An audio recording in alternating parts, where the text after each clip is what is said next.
President Trump says the steep tariffs he imposed on Chinese goods will be coming down, quote, substantially, raising hopes that trade tensions between the U.S. and China could soon ease.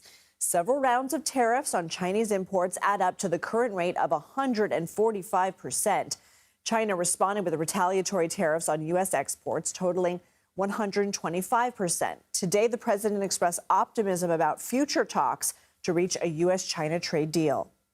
We are going to have a fair deal with China. It's going to be fair. Are you talking to them actively now? Actively. Everything's active. Everybody wants to be a part of what we're doing. They know that they can't get away with it any longer, but they're still going to do fine. And we're going to have a country that you can be proud of, not a laughingstock all over the world. For more on this, I want to bring in CBS News Chief White House correspondent Nancy Cortez. So, Nancy, this change regarding tariffs on Chinese imports, it comes 2 days after President Trump met with business leaders over his policies. Do we know what led the president to make this, I don't know if we call it a change of heart yet, but maybe change of stance slightly?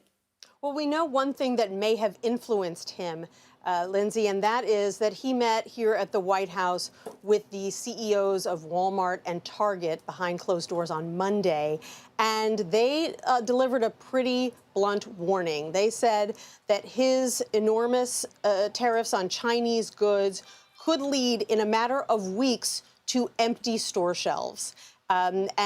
So now, 48 hours later, we're hearing a new message from this president expressing a lot of optimism that this is all going to get taken care of very quickly. However, and there are a couple big caveats here. You heard him say that everything's active. All these talks are happening.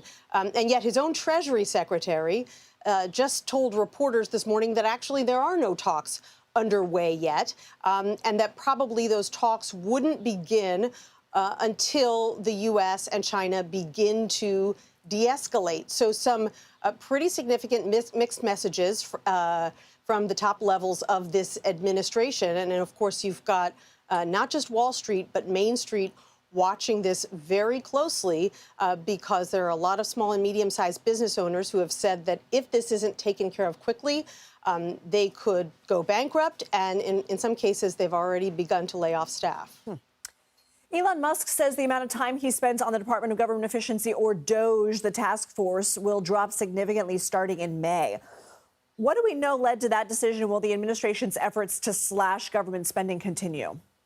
Well, he is a temporary employee with a special status, which only allows him to work until May anyway. So this was always a job that was going to be coming to an end in this time frame. So that's not much of a surprise. But what will continue is the operation that he set up, the DOGE operation that has kind of gone into most, if not all, of the government agencies now looking for deep cuts that can be made to both spending and staffing. Those workers will remain. And so that work and efforts to radically reduce the size of the federal government will continue long after Elon Musk has left. All right, Nancy Cortez, thank you.